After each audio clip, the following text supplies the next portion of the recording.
Enhancement drugs. You stole our camera system and things that are very important to us. A local pharmacy in the 8 Mile Rock community robbed over the weekend. I'm Natalia Hall. I'll have more details straight ahead. Significant improvements could be in the making for a non-profit organization as it works to expand its reach.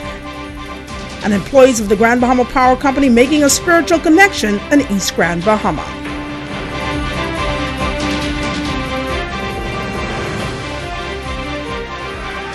The Bahamas Tonight, the Northern Edition. Good evening all, I'm Megan Shepard. It's so great to have you with us. Topping news, police on Grand Bahama investigating the robbery of a leading business establishment in the 8 Mile Rock community hit by thieves this past weekend. Tonight, a store representative is speaking out. Italia Hall reports. The news came as a shock for Cherise Butler, who works in the inventory department at Prescription Parlor Pharmacy. The store has been located in the Harbor West Shopping Plaza for some 19 years and has operated successfully. It was on Monday morning that culprits struck, making off with a total of $6,000 worth of merchandise. They stole the most expensive one was the male enhancement drug. We're the only pharmacy that carries it, which is the Restoration. So they stole approximately $178, and that is over $2,000 alone. The other thing that they stole was our camera system. We just got our camera system in about 2 weeks ago. And the list does not stop there. They took hair perm, all of the degree. It's like they completely skipped the axe and they went straight towards the degree. Now, Butler says what was interesting about this situation is the fact that the person or persons responsible for this crime left a note right here on the pharmacy's counter, which states, "I do not steal. I was just having fun. Thanks." I think it was immature. It didn't make any sense. The things that you stole, it wasn't necessary. Butler says there are a number of businesses closing in the area, but store owners are pushing to stay open to provide this essential service and to help the community. It's kind of discouraging when you have the same people who you're trying to help stealing from you, because it's hard. We have a lot of people in 8 Mile Rock who catch bus, or they could just walk across the road and come get their prescription. Sometimes when the clinic is closed, we're still open. At the end of the day, we still have to do paychecks, we still have to work, and then because you stole it, there have to be overtime. So it's putting us back. Reporting for ZNS Network News, I'm Natalia Hall. There is relief for Bimini residents left without commercial banking services after the departure of the Royal Bank of Canada, which will close its operation next month. Now, the Bank of the Bahamas is making preparations to provide service on the island as the lone commercial bank. Managing Director of BOB, Renee Davis, told ZNS News that the bank is in the planning stage of seeking to start operations in Bimini. Davis says the bank is unable to give a definitive time for opening, but as soon as certain details are worked out, a public statement will be made. RBC is due to close its operation on August 2nd after serving the island of Bimini for the past 50 years. A local non-profit organization that plays a vital role in building communities is receiving assistance as it works to expand its reach in Grand Bahama. Sabrina Brown has details.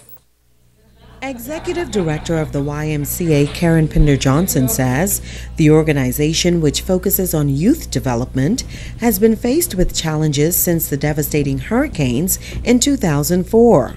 They are now seeking international assistance in an effort to improve the operation. We are looking to create grant standards that's throughout the world for YMCAs. In addition to that, just to get administrative part of the YMCA to the level where it can be recognized as YMCAs throughout the world.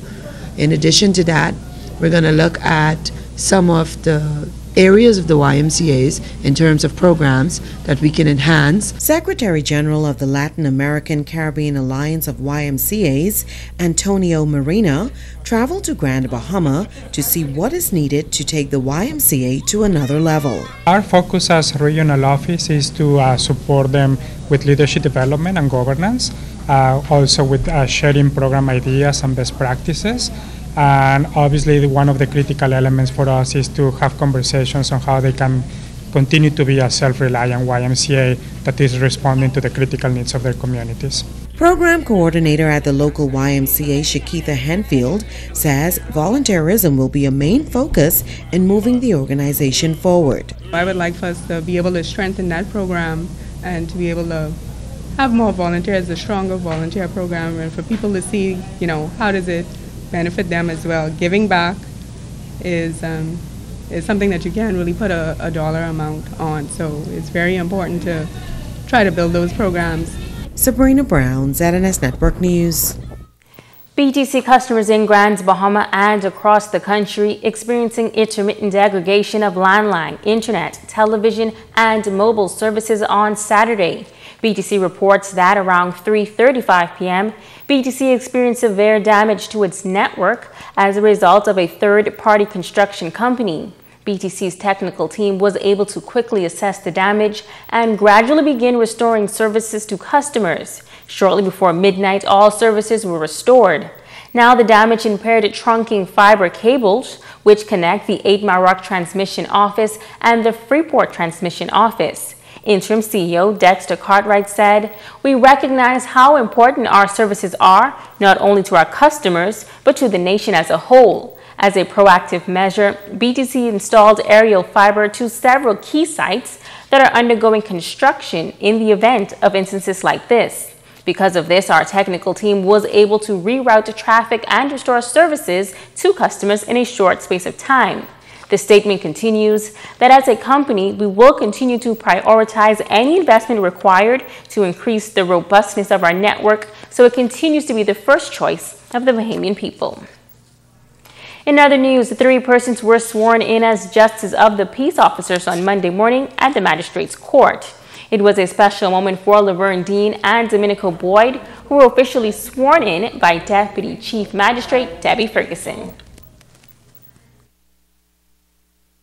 In the same position, I take this to better serve my country in a civil way, to carry out the impartially and professionally carry out the service as a Justice of the Peace.